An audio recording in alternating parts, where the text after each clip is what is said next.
প্রিয় দর্শক, স্বাগত জানাচ্ছি আগামীর বাংলাদেশ অনুষ্ঠান দেখার জন্য। আশা করি আপনারা ভালো আছেন, সুস্থ আছেন। আজকে আমাদের সঙ্গে অতিথি রয়েছেন দুজন। একজন হলেন জনাব আব্দুল হাই সরকার, উনি সভাপতি বাংলাদেশ অ্যাসোসিয়েশন অফ ব্যাংকসের, এবং একই সঙ্গে উনি ঢাকা ব্যাংকেরও চেয়ারম্যান। আরেকজন রয়েছেন সুলতান মাহমুদ, উনি সিনিয়র সাংবাদিক এবং অর্থনৈতিক বিশ্লেষক।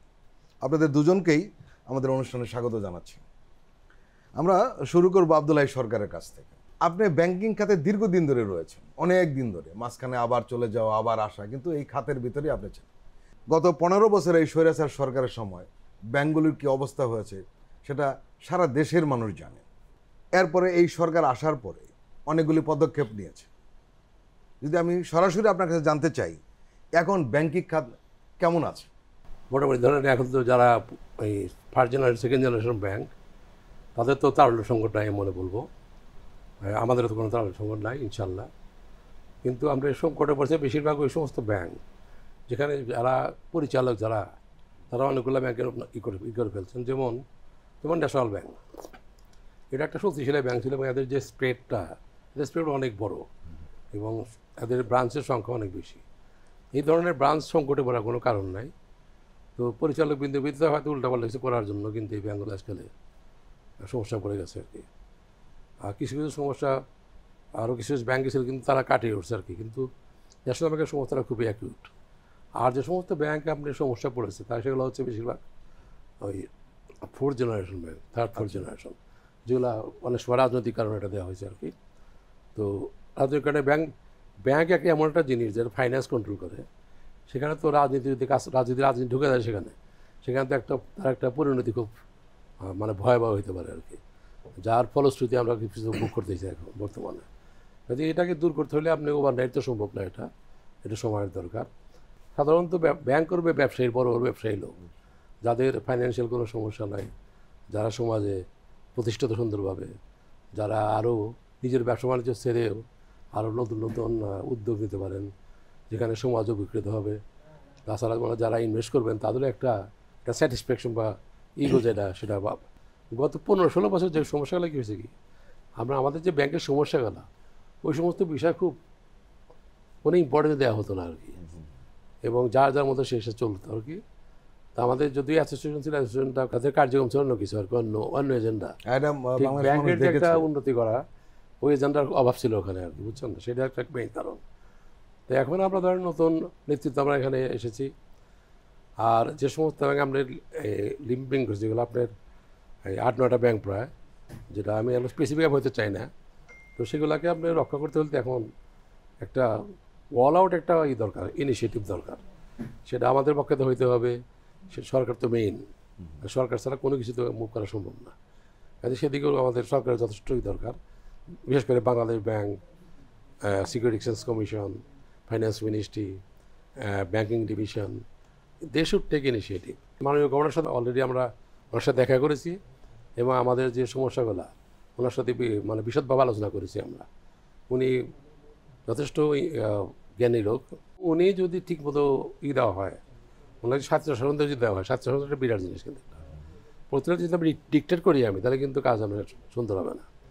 কাজে ডিকটেট কালচারটা কি দূর করতে হবে, করলেই উনি বেশ ভালোভাবে কাজ করতে পারবেন এবং ওনার অনেকগুলো স্টেপ অলরেডি আশাব্যঞ্জক। গ্রাহকদের ব্যাংকের প্রতি চরম একটা আস্থাহীনতার জন্ম হয়েছিল, বিশেষ করে চলতি বছরের, মানে আমি বলতেছি জানুয়ারি থেকে শুরু করে জুলাই পর্যন্ত একটা চরম আস্থাহীনতা তৈরি হয়েছিল। ব্যাংকগুলির প্রতি মানুষ বিশ্বাসই রাখতে পারতো না যে টাকাটা নিরাপদ কি নিরাপদ না। আপনার কি মনে হয়েছে এই স্বল্প সময়ের মধ্যে গ্রাহকদেরকে আস্থাটা এসেছে?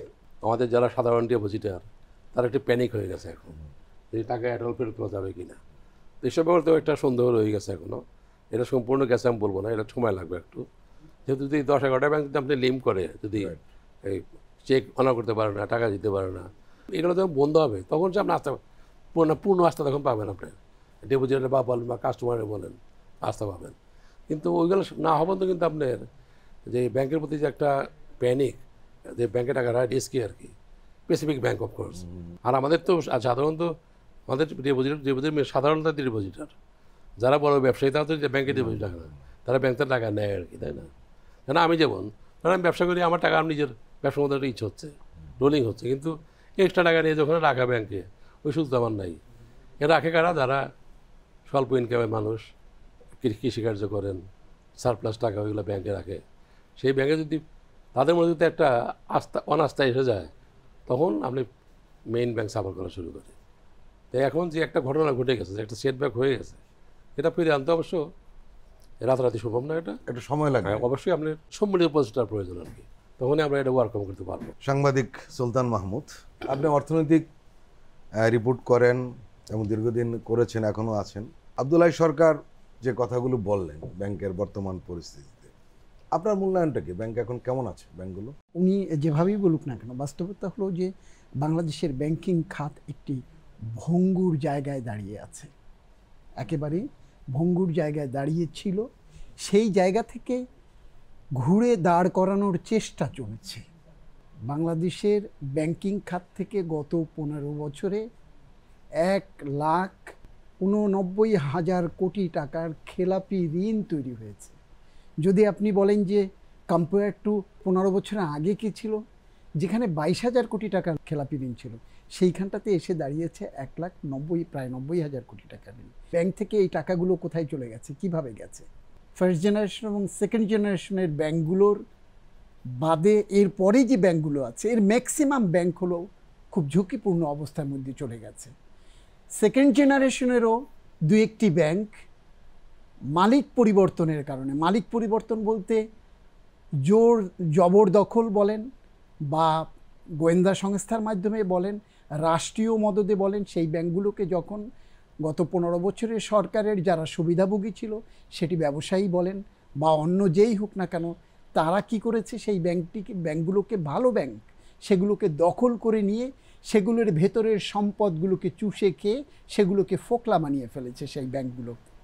যেটি সরকার ভাই বলছিলেন, ন্যাশনাল ব্যাংক একটি এত বড় ব্যাংক, দেশের সেকেন্ড জেনারেশনের একটি ব্যাংক, এতগুলো ব্রাঞ্চ, এত শক্তিশালী অবস্থানের একটি ব্যাংক, এটার এন্টারপ্রেনার কারা ছিলেন? দেশের স্বনামধন্য ব্যবসায়ী, যাদের 2 টাকা এখান থেকে নেবার দরকার ছিল না, যারা সম্মানের জন্য, সমাজকে সেবা করবার জন্য, অর্থনীতিকে, শিল্পায়নকে চাঙ্গা করবার জন্য লক্ষ্য নিয়ে এই ব্যাংকগুলো করেছিল।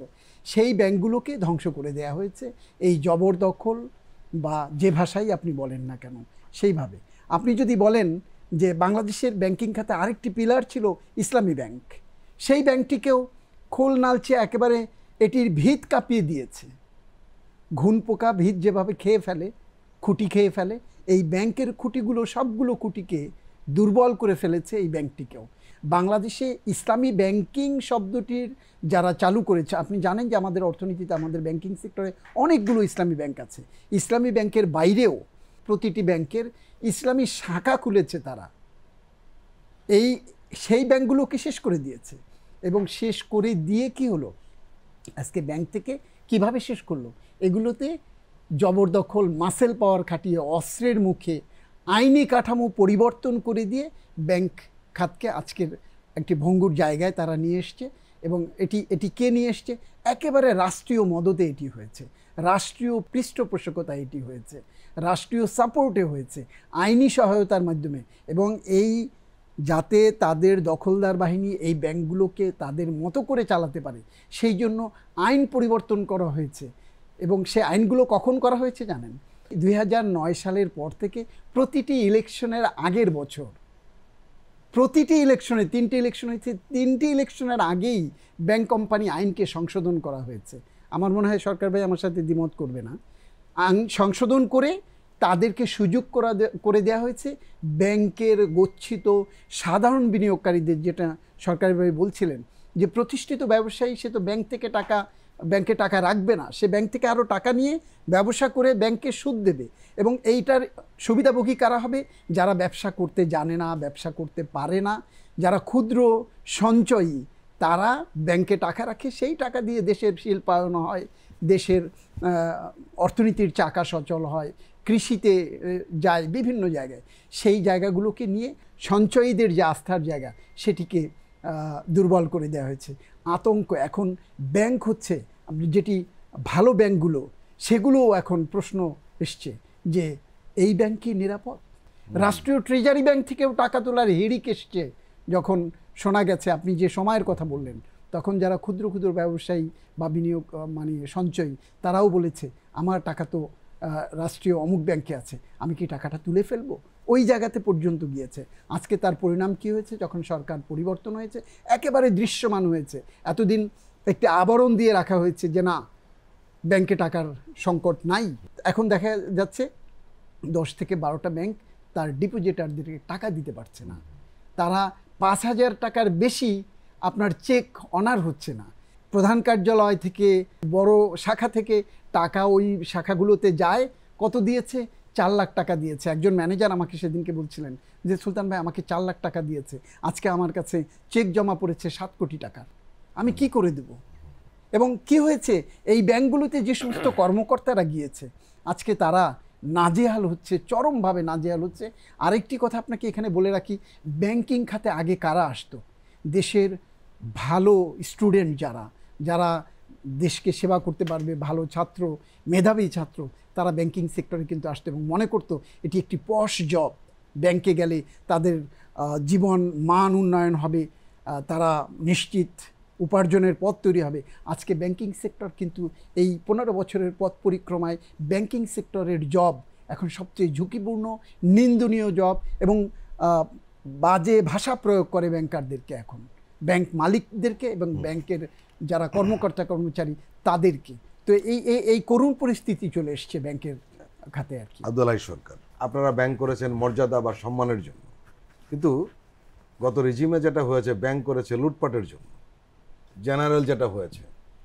আরেকটা বিষয় সেটা হলো যে এই পারিবারিক তন্ত্র ব্যাংকের ভিতরে ঢুকে পড়েছিল অনেকগুলি ব্যাংকে, একটা পরিবার নিয়ন্ত্রণ করতো বা দু পরিবার নিয়ন্ত্রণ করতো, এই ধরনের চলে আসছে।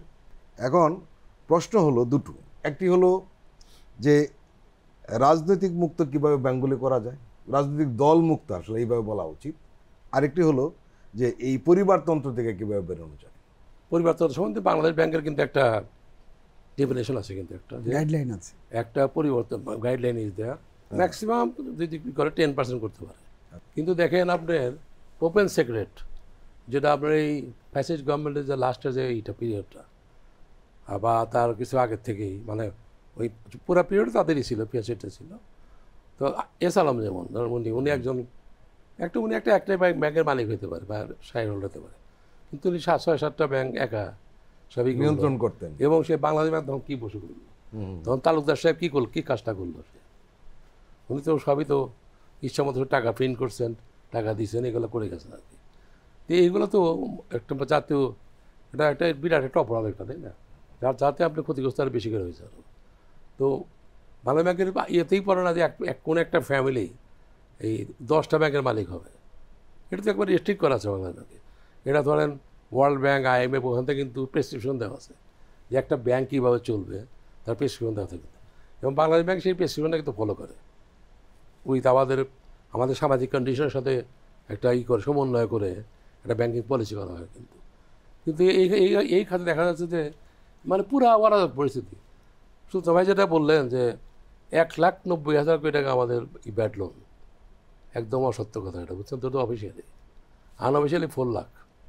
কিন্তু যেগুলো রিট বিভিন্ন মানে রিশিডিউল, কত বলেন অঙ্কটা? হ্যাঁ, ওগুলো 5 লাখ 4-5 লাখ টাকা ব্যাড লোন, এগুলো পাওয়া যাবে না। তো আমরা সেই রিশিডিউল করতেছি দিয়ে, আর অনেক ফিউজিটিভ পালায় গেছে দেশ থেকে, বড় বড় পালায়, উদ্ধার করে এস আলম ধরে পালায় গেছেন, বিসমিল্লাহ গ্রুপ, তারপরে আবার বিসমিল্লাহ গ্রুপ পালায় গেছে, তারপর আপনার হাবিব গ্রুপ, চিটাগাঙ্গের বিরাট গ্রুপ, আবাল বৃদ্ধ মরিতে সব চলে গেছে দেশ থেকে। তারপরে আপনার RL শিপিং, এটা আমাদের তো কাস্টমার ছিল নাকি, তারা পালায়, কেউ নাই এখানে, সব বডি বিল্ডার দাঁড়ান দিয়ে বসে রাখছে আর কি, ভিতরে ঢুকতেও দেয় না, এই অবস্থা আর কি। তো এই জিনিসগুলোকে আপনার এই কালচারটাকে ইনশাল্লাহ এসি করা যাবে। নতুন গভর্নমেন্ট যেখানে আসছেন, যে সংস্কার তো অনেকগুলো বিষয় নিয়ে সংস্কার হবে, এগুলো সংস্কার হওয়ার দরকার আমি মনে করি। যেমন অর্থনীতি আদালত বেসিক্যালি এটা ছিল নন অপারেটিভ। দেখা যেত যারা বড় বড় ডিফল্টার, তারা করতে গিয়ে যা দেখবে টাকা দিয়ে, তার পায়ে ব্যথা, পা কেটে ফেলছে, বা পা অসুস্থ, বুকে ব্যথা, হাড়ের সমস্যা, আজকে আসবে না। দেখা যাচ্ছে একটা অর্থনীতি আদালতে 6 মাস জাজ নেই, সো কেস স্পেন্ডিং। এর কেসে মুখ প্রতিষ্ঠা কেন? আজই তো নাই, মুখ করবো কেমন স্যার? এগুলো ডেলিভারিলি করা হইতো এগুলো, বুঝছেন তো? কাজে কত ভাবা যে এই খাতকে ধ্বংস করার জন্য মানে কিছু কিছু লোক মানে কত রকম যে বদমাইশি করেছে তা বলা অপেক্ষা রাখে না, বুঝছেন না। এফেক্টেড ব্যাংক যেগুলো রাত আর 10টার মতো হবে, 10টার মতো হবে, একেরকে সেভ করে দিলে কিন্তু আপনি বাংলাদেশ ব্যাংক একা পারবে না। এটা বাংলাদেশ ব্যাংক আমাদের রিকোয়েস্ট করেছে যারা ভালো ব্যাংক আছে তোমরা 10টা মিনিটে কিনেছো বলেছে যে সবাই কিছু টাকা টুকা দিয়ে ওগুলো সেভ। আমি 25 কোটি দিতে পারি, 50 কোটি দিলাম একজনকে, তো 50 কোটি কাম নাকি একটা ব্যাংকে? এতে টাকা দরকার, আমি লাখ হাজার হাজার টাকা টাকা দরকার। এটার জন্য আমি মনে করি যে আপনার কোনো ফাইন্যান্সিয়াল কোনো রেস্কিউ প্যাকেজ দরকার। That package I don't think Bangladesh government can do. এটা বাইরে থেকে আসতে হবে। তার জন্য প্রচেষ্টা চালাতে হবে, তাছাড়া আপনি লক্ষ্য করতে পারবেন না। অনলি বাংলাদেশ ব্যাংকের সাপোর্ট, ম্যানেজমেন্টের সাপোর্ট, হ্যাঁ লজিস্টিক সাপোর্ট দিতে হবে, ওইগুলো দিয়া মানে একটা ফান্ড দিলেন ধরেন 10,000 কোটি টাকা বা 20,000 কোটি টাকার ফান্ড, আপনি একটা প্যাকেজ করলেন, প্যাকেজে হয়তো funded by lot of internal agencies আর দেয়ার, তারা এটা করতে পারে। এরকম ইনিশিয়েটিভ নেওয়া দরকার। Otherwise very difficult to rescue this, salvage this banks. আমাদের দেশের লোক, সাধারণ মানুষ তো বটে, তারা কি মনে করেন এইসব ব্যাংকে টাকা রাখবে সহজে? আপনি ম্যানেজমেন্ট চেঞ্জ করেন, বোর্ড চেঞ্জ করেন, কোনো কাজ হবে না। আমাদের যে একটা খারাপ রিপুটেশন হয়ে গেছে, এটাকে দূর করতে হলে আপনাকে একটা ভালো ফান্ডিং করতে হবে এবং যারা দায়িত্বগুলো নিচ্ছে তাদেরকে অনেক পরিশ্রম করতে হবে। তারা খালি বক্তৃতা দিলে কাজ হবে না। আমাদের যারা depositor, they are the main owner of the bank, আমি বলবো আর কি। আমার টাকা কয়টা দিয়েছে, আমাদের ব্যাংক পেড এক পেড 1,000 কোটি টাকা শুরু করছিলাম মাত্র 20 কোটি টাকা দেওয়া, পেড এক পেড, ওটা 30 বছরে এটা 1,000 কোটি টাকা হয়েছে। 1,000 কোটি ব্যাংক চালু করে দেয়। আমরা কি আমরা ব্যাংকের মালিক? মালিক তো সব ডিপোজিটের টাকা, টাকা তো ডিপোজিটার দেয়। আমার তো ডিপোজিট তো 30,000 কোটি টাকা, সব টাকা আমার সাধারণ মানুষের। ওইটাই তো আমি বানরের পিঠা ব্যক্ত করি না, আমার সত্যিকার ডিস্ট্রিবিউশন করি আর কি। আব্দুল হাই সরকার, এইখানে একটা প্রশ্ন করি। আপনি একটা কথা বলেন যে আমরা ব্যাংক করেছি ঠিকই, কিন্তু আসলে মূল মালিক হলো গ্রাহকরা। অফকোর্স আমাদের টাকা আর কতটুকু গ্রাহকের টাকা, ডিপোজিটাররা। হ্যাঁ, ডিপোজিটরা, সেটাই আর কি। কিন্তু একটা সময় কিন্তু পরিবেশটা এমন হয়েছিল যে ব্যাংক যারা করেছেন বা ব্যাংকের যারা কর্মকর্তা তারাই ধরে নিয়েছেন ব্যাংকের মালিক, তারা ব্যক্তিগত সম্পত্তির মতো। এই যে পাবলিক লিমিটেড কোম্পানি, এখানে মালিক বললে হবে নাকি? আন্তর্জাতিক ইউ নট মালিক, রিয়েলি মালিক তো সাধারণ শেয়ার হোল্ডাররা মালিক। এটার আমি একজন শেয়ার হোল্ডার, আমি এটার মালিক একজন, ওয়ান অফ দি মালিক। আরও হাজার হাজার মালিক আছে, বুঝছেন তো। যেহেতু it's a public limited company, it is not a private company. এই প্রাইভেট কোম্পানি, হ্যাঁ প্রথম 3-4 বছর আমরা প্রাইভেট কোম্পানি ছিলাম, তো তখন বলতে পারতাম ব্যাংকের মালিক আমরা, তখন বলতে পারতাম আমরা, আইনতই বলতে পারতাম। এখন তো এটা বলার সুযোগই তো আর নাই। এখন তো আমরা এটা সম্পূর্ণ পাবলিক কোম্পানি এবং এর শেয়ার হোল্ডারের মালিক। এটা কাজে এটা আমি পাবলিক বলে তাকে ধরে আসতে হবে যে তুই বেড়া ব্যাংকের মালিক কেমন, পাবলিক কোম্পানি এটা। কাজে এটা যেটা বলে he is in fool's paradise, মূর্খের স্বর্গে আছে সে, বুঝছেন না। এই ব্যাংকের মালিকের মানুষ সাধারণ শেয়ার হোল্ডার, তাই না? তো আমি একটু যেটা বললাম, আমাদের এখন মেইন আলোচনার বিষয়বস্তু হচ্ছে যে এই ব্যাংকগুলো মানে যেহেতু এফেক্টেড ব্যাংক যেগুলো, এগুলোকে বাঁচাতে হলে আপনাকে একটা ভালো ফাইন্যান্সিয়াল প্যাকেজের প্রয়োজন। সেটা লোকাল সম্ভব না, এটা সেটা ওভারসি একটা অ্যাটেম্প নিতে হবে। এটা আমাদের যারা আমাদের নেতৃত্বে আছেন তাদের সঙ্গে দায়িত্ব নেওয়া, আমি মনে করি, পার্সোনাল ফিল করি। তাছাড়া কি রিসিভ করা কিন্তু সম্ভব না। প্রিয় দর্শক, আমরা এখন একটু বিরতিতে যাব, আমরা এক্ষুনি ফিরছি। আপনারা বাংলাদেশ টেলিভিশন সঙ্গেই থাকুন।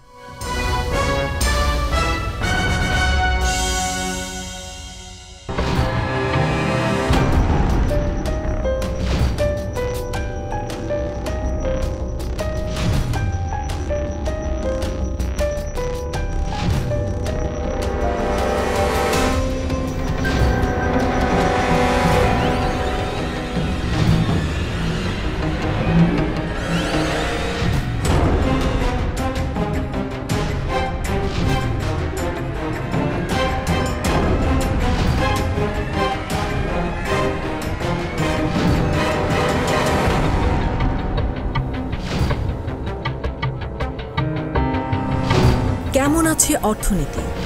প্রযোজনা মোহাম্মদ নাসির উদ্দিন ও ইয়াসমিন আক্তার। দেখবেন প্রতি সোম ও মঙ্গলবার রাত 10:20।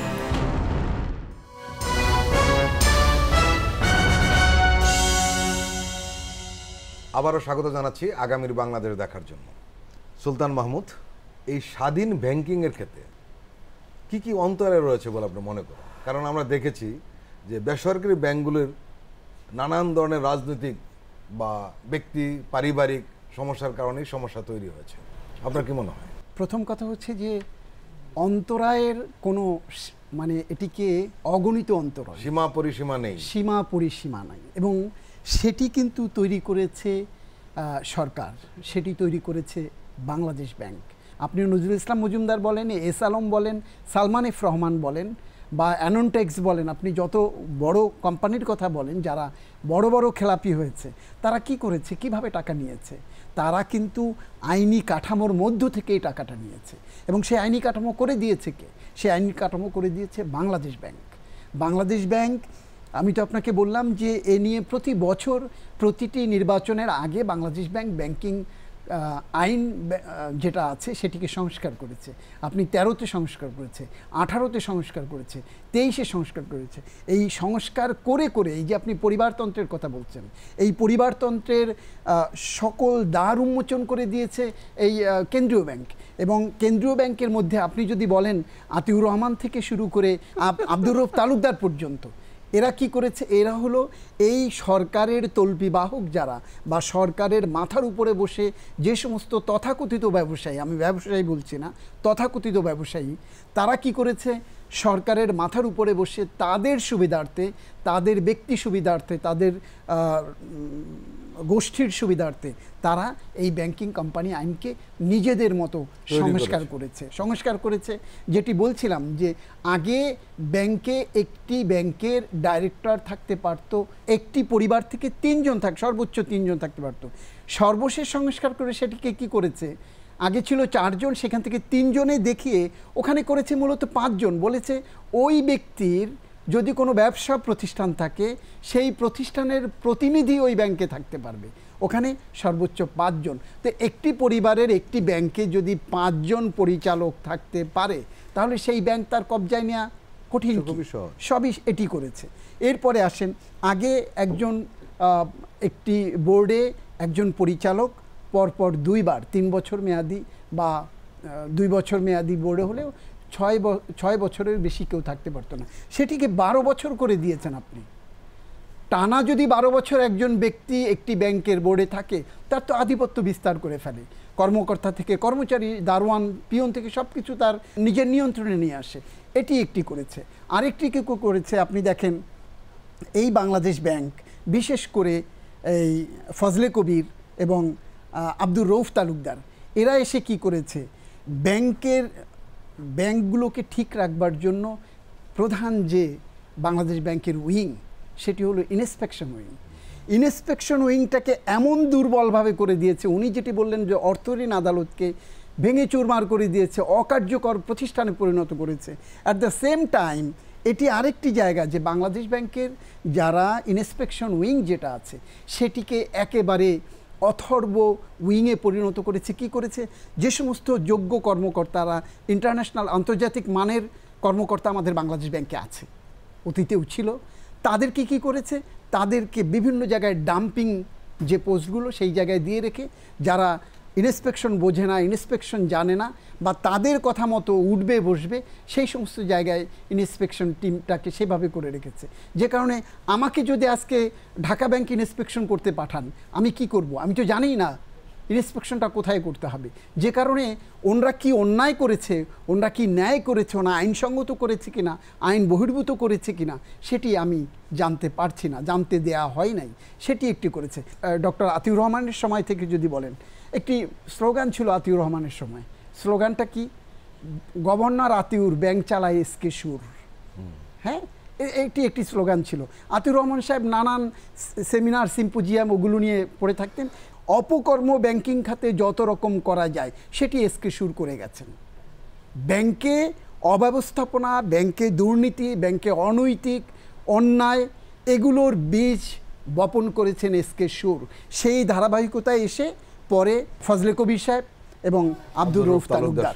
এটি আব্দুর রউফ তালুকদার বাংলাদেশ ব্যাংকে গভর্নর ছিলেন না, উনি অর্থমন্ত্রীর চেয়েও বড় মন্ত্রী ছিলেন।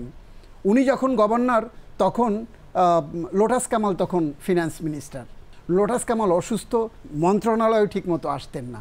অর্থ বিভাগের সচিব কে হবে, অর্থ মন্ত্রণালয়ের সচিব কে হবে, অর্থ মন্ত্রণালয়ের 4 জন সচিব অর্থ মন্ত্রণালয়ের অধীনে, সেগুলো একরকম ঠিক করতেন, শুধু বাংলাদেশ ব্যাংক না। এবং সে ছিলেন বাংলাদেশ ব্যাংকের, আমার জানা মতে, আমার এই 30 বছরের অর্থনৈতিক সাংবাদিকতায় আমার মনে হয়েছে বাংলাদেশ ব্যাংকে আব্দুর রউফ তালুকদার গভর্নর ছিলেন না, উনি ছিলেন বাংলাদেশ ব্যাংকের ডিকটেটর। এবং ওনার ডিকটেটরশিপের কারণে আজকে, এবং সেই ডিকটেটরশিপটা কি, অন্যায়ের পক্ষে ন্যায়ের বিপক্ষে সেই ডিকটেশন ছিল, সেই করে আজকে ব্যাংক ব্যবস্থাকে একটি পঙ্গু অবস্থায় তৈরি করে গেছে। এই যে খেলাপি ঋণের যে সংস্কৃতি, আপনি দেখেন, আপনি বলছেন যে কি কি অন্তরায় দেখেন, আপনার এই যে ব্যাংকগুলোতে এই টাকাগুলো চলে গেল, যে টাকাগুলো বের করে দিলেন, আপনি যেখানে স্বাভাবিক নিয়মে সরকার ভাই বলবে যে একটি ব্যাংক একটি ক্লায়েন্টের ঋণ যখন খেলাপি হয়ে যায় সেটিকে সর্বনিম্ন 10% থেকে 30% পর্যন্ত ডাউন পেমেন্ট দিয়ে তারপর সেটিকে রিশিডিউল করতে হয়। আব্দুর রউফ তালুকদার কী করে গেল, সেটিকে 2% থেকে সর্বোচ্চ 4% দিয়েই সে রিশিডিউল করতে পারবে। অবলোপন উনি যেটা বলছিলেন যে 1,90,000 কোটি টাকা না, এটি 5 লাখ কোটি টাকা খেলাপি ঋণ, আপনি অবলোপন যে টাকাগুলো করা হয়েছে সেটি কি এই হিসেবের মধ্যে এসেছে? আসেনি। ব্যাংক ব্যবস্থার আরেকটি রক্তক্ষরণের জায়গা হলো আদালতে গিয়ে মামলা ঠুকে দেন যারা ঋণ খেলাপি, আদালতে যে টাকাগুলো আটকে আছে সেই টাকাগুলো এই হিসেবের মধ্যে আসে নাই। তো এই সব ব্যবস্থার মধ্য দিয়ে, এবং আপনি এই যে আমি যেটা আপনাকে বলছিলাম যে নানান ইস্যুতে নানানভাবে সরকারের যারা আষ্টে পৃষ্ঠে বা এই সরকারকে নানানভাবে সহযোগিতা করেছে, আশ্রয় প্রশ্রয়, সরকারের আশ্রয় প্রশ্রয়, নানান অপকর্মকে যারা কি বলে এনওসি দিয়েছে বা সমর্থন দিয়েছে, সেই ব্যবসায়ীদের কি করা হয়েছে? আপনি তো জানেন যে করোনার সময় সারা বিশ্বের অর্থনীতির কথা বলা হয়েছে, আমাদের শিল্পেও ধাক্কা লেগেছে। ওই সময় কিন্তু বাংলাদেশের অর্থনীতিতে বড় কোনো আঘাত আসে নাই, কোনো এক্সপোর্টারের এক্সপোর্ট যা করেছে তার কিন্তু তার সেই এক্সপোর্ট আর্নিং যেটি আসবার কথা সেটিও এসছে। এবং ওই সময় কি করে হয়েছে, করোনাকালীন সুবিধার নামে স্বল্প সুদে ঋণ দেওয়া হয়েছে কাদেরকে? সেই লোকগুলোকে, যে লোকগুলো সরকারের পারপাস সার্ভ করবে। আপনার এই সালমান এফ রহমানকে, এই যে সুকুক বলেন, আমরা বন্ড বলি, বাধ্যতামূলক প্রত্যেকটি ব্যাংকে বাধ্য করেছে একটি বেসরকারি প্রতিষ্ঠানের শেয়ার, এই সুকুক বন্ড কিনতে বাধ্য করা হয়েছে, এবং সেটি সেন্ট্রাল ব্যাংক থেকে সেই ইনস্ট্রাকশন দেওয়া হয়েছে। আমি আপনার মাধ্যমে বলে রাখতে চাই, যিনি গভর্নর আছেন বা অর্থ উপদেষ্টা আছেন, আমি তার কাছে বলে রাখতে চাই, আপনারা এই অন্তরায়গুলো দূর করতে হলে সবার আগে বাংলাদেশ ব্যাংকে রিসাপল করার দরকার। বাংলাদেশ ব্যাংকে এখনও এই গভর্নর হাসান এস মনসুর সাহেব আসার পরেও এখানটাতে 90% জগদ্দল পাথরের মতো চেপে বসে আছে। বিগত 15 বছরে যারা বাংলাদেশ ব্যাংককে অনৈতিকতার ভিতরে ঠেলে রেখেছিল, অনৈতিকতায় ডুবিয়ে রেখেছিল, তারাই এখনও, এবং এই যে 10টি ব্যাংকের কথা বলা হলো, বা যে ব্যাংকগুলোর পরিচালক নতুন করে বোর্ড তৈরি করে দেওয়া হলো, এবং সেখানটাতেও দেখবেন যে বাংলাদেশ ব্যাংকের একজন ডিজি আছেন, উনি পুরনো, আগেও ছিলেন, এখনও আছেন, আগে যে কজন ডিজি ছিলেন তাদের মধ্যে উনিও একজন। উনি এই গভর্নরকে দিয়ে, আহসান এস মনসুরকে দিয়ে, বিভিন্ন জায়গায় যাদেরকে পরিচালক হিসেবে, মনোনীত পরিচালক হিসেবে দিয়েছেন, তারা গত 15 বছরের সরকারের সুবিধাভোগী, তারা কেউ তার বন্ধু, কেউ তার ব্যাচমেট, এইভাবে করে আহসান এস মনসুর সাহেবকে দিয়ে সেই পরিচালক নিয়ন্ত্রণ করেছেন। এখন ওই যে সরকার ভাই যেটা বললেন যে 100 কোটি দেন, 50 কোটি দেন, কী হবে? এরা তো ওখানে গিয়ে পারফর্ম করতে হবে, তারা তো পারফর্ম করবে না। আমি মনে করি বাংলাদেশ ব্যাংক থেকে যে ব্যাংকগুলোকে স্বতন্ত্র পরিচালক দেওয়া হয়েছে তাদের একটি ডিউরেশন থাকার দরকার, যে এই ডিউরেশনের মধ্যে যদি আপনারা পারফর্ম করতে না পারেন, ইউ উইল বি কুইট। এটা আপনাকে, এই ডিউরেশনটা আপনাকে বলে দিতে লাগবে। সুলতান মাহমুদ অনেকগুলো সংকটের কথা তুলে ধরেছেন, কী কী অন্তরায় সেটিও বলেছেন। আসলে ব্যাংকিং খাতের রেস্কিউর জন্য আপনার রেস্কিউ একটা ফান্ডের কথা বলেছেন, সে প্রসঙ্গটা আমরা নিশ্চয়ই গুরুত্ব দিবে গভর্নমেন্ট। আমরা একটু অন্য বিষয়টা, এই মুহূর্তে আসলে ব্যাংকের সংস্কারের জন্য কি কি পদক্ষেপ নেওয়া দরকার? আমি মনে করি আপনার আমাদের খেলাপি ঋণের 80% আদায় হতো যদি আমাদের লিগাল সাপোর্টগুলা যদি স্ট্রং হইতো এবং লিটারালি যদি সেটা পালন করা হতো, তাহলে কিন্তু অনেক আইনের শাসন থাকলে আসলে অনেক সমস্যার সমাধান। এখন মানে আমার ওই সময়কার যে আইন, মানে কোর্ট ছিল, হাইকোর্ট বলেন, এটা তো আপনি কোনো ওখানে গেলে এবারেই আমাদের ওই ঋণ আদায়ের যে প্রক্রিয়া বাধাগ্রস্ত হতো, যা একটা রিট করে দিত, মানে আমরা সব সব ডিগ্রি পেয়ে গেছি to take over the property of the মানে ডিফল্টার। তো যখন নিব তখন বাংলা ব্যাংকে রিড করতে হবে, রিড করে স্থগিত করে দিন। স্থগিত দিলে 6 মাস পিছিয়ে গেল।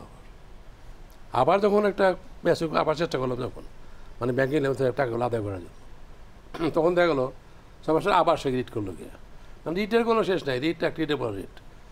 জাজমেন্ট নেভার কেম আউট যে না এটা তুমি ডিপোজিট টাকা নিয়ে গেছো, ব্যাংকের টাকা নিয়েছো, you must pay it off, তোমার আর we don't take any writ from you anymore. ওই সুযোগ তো ছিল না কোনো। মানে রক্ষক যদি ভক্ষক হয় যেটা হয় তাই হয়েছে। এই সমস্যার জন্য কিন্তু আমরা এই 60-70% আদায় করতে পারিনি। আমি একটা কথা বলি আপনাকে, আমরা কেস করলাম এক জায়গায় একটা পার্টির এগেনস্টে, সিরাজ চিটাগে। অন্তত যা কিছু আমাদের ডিফল্ট লোন আছে সব চিটাগো, বলে টাকা চিটাগের লোক টাকা দিয়ে দেওয়া যাবে না। তো আমরা কেস টেস করে ডিগ্রি পেয়ে গেলাম আর বাড়ি পজিশন নেব। বাড়ি পজিশন থেকে তখন ওই রাত্রে ফোন আসলো 10টার সময়, মানে ম্যাজিস্ট্রেট পুলিশ সব রেডি চিটাগে শহরে, কুলসিটা বাড়িটা আর কি, বিরাট সুন্দর বাড়ি। তাহলে যাবে তখন ফোন আসলো এইচডিসি বলে এটা স্টপ রাখো। আর কিন্তু মানে এটা আইনেও না, নির্বাহী আদেশ। আজকে বোধহয় আটকা আছে ওটা এখানেও, কিন্তু এটা হয়তো কোনো তাদের কোনো জানাশোনা লোক ফোন করছে। আর একটা জিনিস, কোনো ফিউজিটিভ যে পালা গেছে দেশ থেকে, আবার বৃদ্ধ বনিতা, ছেলে মেয়ে বউ নাতি নাতিন কেউ নাই এখানে, বিরাট বাড়িঘর পড়ে আছে, বাড়ি পড়ে আছে, ফ্যাক্টরি পড়ে আছে, সব গুন্ডা বান্ডা দিয়ে বই ঘিরে রাখছে ওটা।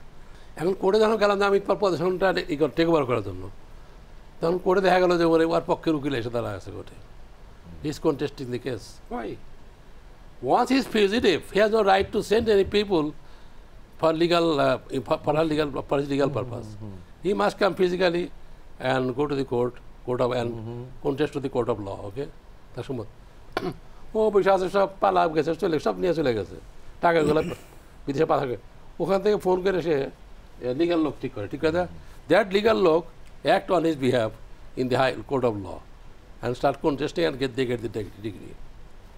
আমার প্রথম কথা হচ্ছে যে government should not allow any fugitive to deport their legal people in the court of law for contesting the default case. এটা ইমিডিয়েটলি বন্ধ করে দেখবেন যে সব টাকা এসে পড়ছে।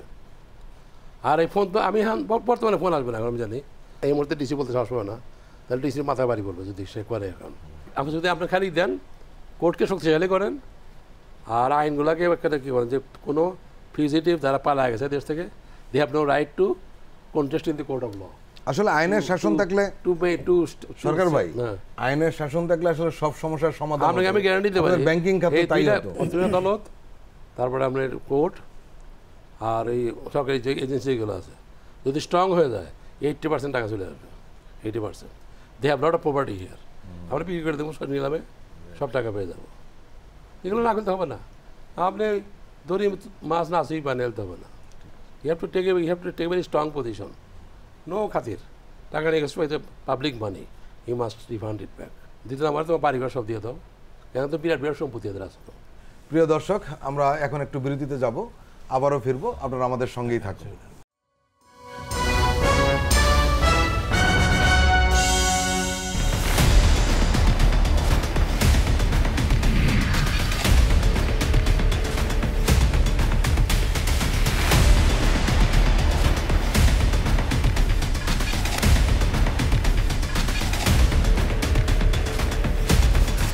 নিপীড়নের গল্প, প্রযোজনা মোহাম্মদ হাসান রিয়াদ ও গোলাম মোর্শেদ। দেখবেন প্রতি শুক্র ও শনিবার সন্ধ্যা 7টায়।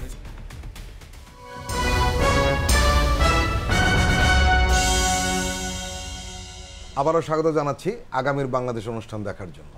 আমরা আবারও আব্দুল হাই সরকারের কাছে আসব। আপনি জানেন যে দ্রব্যমূল্যের বাজারে যে অস্থিরতা, সাধারণ মানুষ আসলে পেরে উঠছে না, এবং গত স্বৈরাচার সরকারের আমলে এটা তুঙ্গে উঠেছিল, এবং এই আন্দোলনের সাধারণ মানুষের বা নিম্নবিত্ত মানুষের অংশগ্রহণ আপনারা লক্ষ্য করেছেন। অর্থনৈতিক কারণটা কিন্তু একটা বড় কারণ ছিল তাদের জন্য অন্তত, কিন্তু এখনও কিন্তু দামের কমতির কোনো লক্ষণ নেই, বরং গতকালকের বাজার পর্যন্ত আমরা যা জানি অনেকগুলো নিত্য প্রয়োজনীয় জিনিসের দাম আরও অনেক বেড়ে গেছে। এই দ্রব্যমূল্য হঠাৎ বাড়লো, এর যুক্তিসঙ্গত কোনো কারণ আছে? আপনার যারা আড়তদার, এটা তো এখন না, এটা কিন্তু যখন দেশ সৃষ্টি হয় তখন থেকে কিন্তু এটা স্টকিস্ট ব্যবসাতে থাকে মানুষের। এটা কিন্তু ভেরি ভেরি ওল্ড প্র্যাকটিস।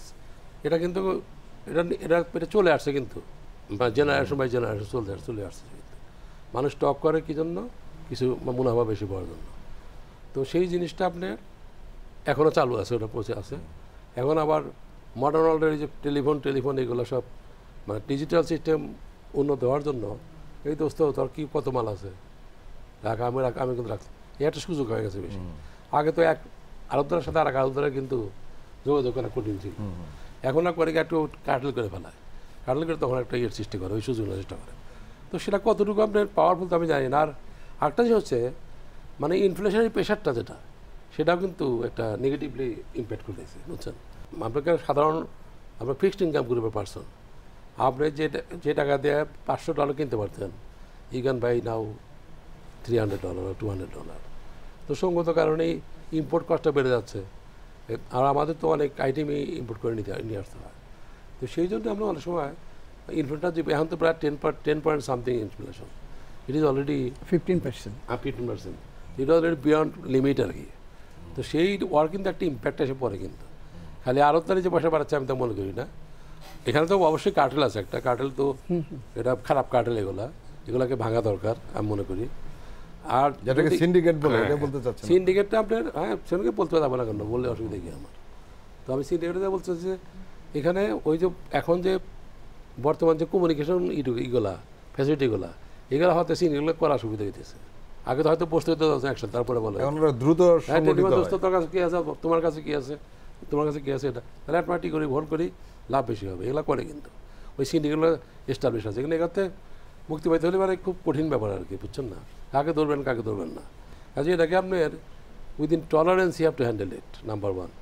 আর মানুষের মধ্যে ইয়ের সৃষ্টি করতে হবে, আত্মসচেতনা। মেইন উচিত হচ্ছে এখন ইনফ্লেশন ট্রেন্ডটা কমা আনা, যাতে আমাদের ইম্পোর্ট কস্ট কমে যায়, সেটাকে আবার ইম্প্যাক্ট করবে আমাদের কমোডিটি প্রাইসের উপরে। তো সেদিকে আমাদের লক্ষ্য করতে হবে। আরেকটা বিষয় সেটা হলো যে ভোগ্যপণ্যের আমদানির ঋণপত্র খুলতে ব্যাংকগুলোর ব্যবস্থাপনা কর্তৃপক্ষ কী কী ইতিবাচক ভূমিকা নিতে পারে?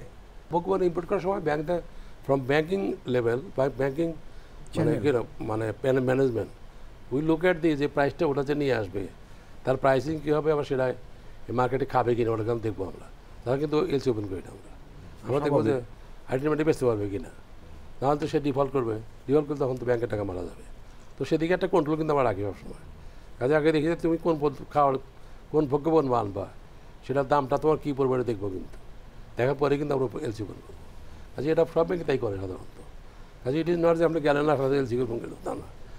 এলসি ওপেনের পরে গলা ফাঁসে গেল একটা, দেখা গেলো যে কাপটা নিয়ে এলেন বাজারে তুলবো 3 টাকা, দাম পড়ছে 5 টাকা, আমি এলসি করবো না তো, সেটা তো এখানে বিক্রি করতে হবে না। হ্যাঁ, তুমি বেচতে পারো, তখন আমার তো টাকা দিবে, আর টাকা দিবে আমার, এখন তো ফাইনাল ডিফল্টার না। সো এটা আমরা জাস্টিফাই করি, এটা আমাদের ক্রেডিট কমিটি আছে না, তারা করে এটা।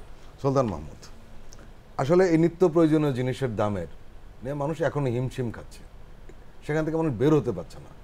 মানুষের আশা ছিল যে নানান যে চক্র ছিল সেই চক্রগুলো ভেঙে এই সরকারের আমলে মানুষ একটু স্বস্তি নিঃশ্বাস ফেলবে, কিন্তু কোনোভাবেই তাদের হিসাবটা মিলছে না। এটা কারণটা কি? কোনোভাবেই দাম কমছে না কেন? আপনি প্রথমে বলেছেন যে চক্র ভাঙছে না, সেই চক্র ভাঙার জায়গায় বিশেষ করে নিত্যপণ্যের যে চক্র আপনার যেটা বলছেন, প্রথমে আপনাকে এই যে আমরা যেটিকে কার্টেল বা সিন্ডিকেট যেটি বলি, এটি একটি বায়বীয় শব্দ, এটি কোনো দেখা যায় না, এটিকে ছোঁয়া যায় না, এটিকে ধরা যায় না, কার্যকর। আপনি কার্যকর এটি আপনি যখন মুখে বলবেন, আপনাকে সেটি প্রুফ করতে হবে কারা করছে। সেটিকে আজ পর্যন্ত সরকারের কোনো অর্গান এই যে সিন্ডিকেট বলে যে কিছু আছে সেটিকে আজ পর্যন্ত প্রমাণ করতে পেরেছে? Never ever. আমি প্রমাণ করার চেষ্টা করেছে, আমি সেই জায়গায় আসছি যে প্রমাণ করেছে, করতে পারেনি। কারা প্রমাণ করবে? দেখেন, একে একে অনেকগুলো এই বাজার নিয়ন্ত্রণ করবার জন্য, বাজারকে কম্পিটিটিভ করবার জন্য, বা বাজারকে ভোক্তার স্বার্থ সংরক্ষণের জন্য ভোক্তা অধিকার অধিদপ্তর একটা করা হয়েছে। এরপরে আরেকটি করা হলো প্রতিযোগিতা কমিশন। আপনি আইনের পর আইন করবেন, আইন বাস্তবায়নের জায়গাটাতে বা আইন অনুযায়ী যে জায়গার লোক সেই জায়গায় যদি আপনি না দেন, তাহলে কে আইন প্রয়োগ করবে? আপনি যেটা ভাঙার কথা বলছেন, ভাঙবেটা কে? ভাঙবে যিনি ভাঙবেন, তাকে তো ভাঙার পদ্ধতিটা জানতে হবে। যেমন আপনি যদি প্রতিযোগিতা কমিশন, আমরা যেটাকে কম্পিটিশন কমিশন যেটা বলি, সেটি একটি করা হয়েছে। কম্পিটিশন কমিশন বিভিন্ন উন্নত দেশগুলোতে আছে, আমাদের সাবকন্টিনেন্টেও আছে। সেটির আদলে বাংলাদেশেও একটি প্রতিযোগিতা কমিশন করা হয়েছে। সেই কমিশনটি করা হয়েছে 5 সদস্যের একটি কমিশন, একজন চেয়ারম্যান, 4 জন সদস্য।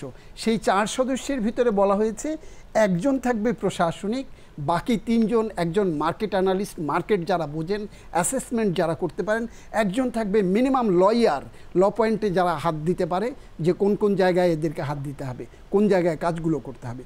এই কমিশন কি করছে? সরকারকে দেখানোর জন্য বা নিজেকে জাহির করবার জন্য হোক বা নিজের কর্তৃত্ব ফলানোর জন্য, হোয়াট এভার ইট ইজ, এটি করছে কি, যখনই কোনো কিছুর দাম বেড়ে যাচ্ছে, আমার দেশের যে কোম্পানিগুলো, ইন্টারন্যাশনাল কোনো কোম্পানি বা বহুজাতিক কোনো কোম্পানি না, কিন্তু আমার দেশের যে কোম্পানিগুলো তুলনামূলক দুর্বল বা সরকারের তোয়াজ করে না, সরকারের সাথে লেয়াজও মেইনটেন করে না, এরকম যে ব্যবসায়ীগুলো, তাদেরকে হুটহাট করে জরিমানা করে দিচ্ছে। কত কোটি? 5 কোটি, কত কোটি? 10 কোটি জরিমানা করে দিচ্ছে। কিসের ভিত্তিতে এই জরিমানাটা করলেন? এখন কেন এই 10 কোটি 5 কোটি করলেন? কারা করলেন? ওই কমিশনে যারা আছে 5 জনের 4 জনই হলো অ্যাডমিন ক্যাডারের। তারা না ইকোনমিক ক্যাডারের, না মার্কেট অ্যানালিস্ট, না লয়ের কোনো কিছু জানেন। মামলা করে দিল। মামলা করে দেওয়ার কী হলো? তারা কি দমে গেল? না, তারা কিন্তু দমে নাই। ওই যে উনি বললেন রিট করে দিলেন, তারা আইনি দুর্বলতার কারণে, যেহেতু এরা কোনো কিছু না জেনে শুনেই একটি জরিমানা করে দিচ্ছে, ওরা আদালতে গিয়ে রিট করে দিচ্ছে। সেখানে 100 মামলা, এই গত কয়েক বছরে 100 মামলা তৈরি হয়েছে, রিট করে দিয়েছে। তারা 100 মামলা করেছে এবং 100 মামলা রিট হয়ে গেছে, স্থগিত হয়ে গেছে। যে জায়গার কাজ সেই জায়গায় রয়ে গেছে। এটি একটি প্রতিযোগিতা কমিশনের কথা বললাম। আরেকটি জায়গা ছিল জনগণের, ভোক্তার কথা বলবার জন্য, সেটি হলো consumers association of Bangladesh, cab. সেটি একটি ঠুটো জগন্নাথে পরিণত হয়েছে। এটির বিশাল দায়িত্ব ছিল, সারা বাংলাদেশ ব্যাপী এর কথা বলবার, ভয়েস রেজ করবার জায়গা ছিল। সেটি একটি নখদন্তবিহীন বাঘে পরিণত হয়েছে। সেটির কোনো কার্যক্রম নাই। আপনি সরকার ভাই হয়তো জেনে থাকবেন যে আমাদের কৃষি মন্ত্রণালয়ের অধীনে একটা উইং ছিল যারা বাজার মনিটরিং করতো, বাজার দেখতো, বাজার বিপণন অধিদপ্তর। তাদের কারো কোনো দৃশ্যত কোনো কাজ দেখবেন না। আরেকটি জায়গায় বলে আমি আপনাকে শেষ করতে চাই, সেটি হলো আপনি যে পণ্যগুলো ইম্পোর্ট ওরিয়েন্টেড, সেইটার সাথে কিন্তু ডলারের দামের বিষয়টাকে আপনাকে মাথায় রাখতে হবে, অ্যাজ ওয়েল অ্যাজ আমাকে আমার দেশকে কতভাবে স্বয়ংসম্পূর্ণ করা যায় যে পণ্যগুলো ইম্পোর্ট ওরিয়েন্টেড, এবং যে প্রতিষ্ঠানগুলো দেশের ভিতরে থেকে হোম গ্রোন প্রোডাক্ট তৈরি করছে তাদেরকে কতভাবে সাপোর্ট দিয়ে এই পণ্য উৎপাদন বাড়ানো যায়। এই জায়গাগুলোতে আপনার মার্কেটের পণ্যের দাম বাড়ার একটি কারণ, মার্কেটের ডিমান্ড এবং সাপ্লাইয়ে যখন শর্টেজ হয় তখন পণ্যের দাম বাড়ে। সিম্পল থিওরি ইকোনমির। সেই শর্টেজটা যাতে না হয়, ডিমান্ড তো বাড়তেই থাকবে আপনার, সেই ডিমান্ড অনুযায়ী যাতে প্রোডাকশন হয়, শর্টেজ না হয়, সেই জায়গাগুলোতে আপনাকে পিন পয়েন্ট করতে হবে। তাহলেই বাজার আপনি স্বাভাবিক করে নিয়ে আসতে পারবেন। আমেরিকাতে আছে কনজিউমার রাইটস অ্যাসোসিয়েশন। আমেরিকা বহুতবার চেষ্টা করছে Chinese product Bangla America import না করার জন্য, কিন্তু গভর্নমেন্ট পারে নাই। কিন্তু যেদিন যদি চাইনিজ প্রোডাক্ট ওইটা যারা চাইনিজটা দিয়ে কর্মটা ইম্পোর্ট বন্ধ করে, এই কর্মটা কিনতে হবে সাউথ আমেরিকা বা কোথাও তৈরি করা। দেখা গেলো চাইনিজে কিনলে 50 সেন্টস, আর তো $1 এই জন্য চাইনিজ প্রোডাক্ট কিন্তু বন্ধ করতে পারে না। তা আমাদের কনজিউমার অ্যাসোসিয়েশন দরকার, লিটারালি যারা কাজ করবে আর কি, এইটা অবস্থা দরকার, তাহলে হয়তো এটা কন্ট্রোল করা সম্ভব। জনাব আব্দুল হাই সরকার এবং জনাব সুলতান মাহমুদ, আপনাদের দুজনকেই আন্তরিক ধন্যবাদ। প্রিয় দর্শক, আজকের অনুষ্ঠান আমরা এখানেই শেষ করব। আপনারা ভালো থাকবেন, সুস্থ থাকবেন। আল্লাহ হাফেজ।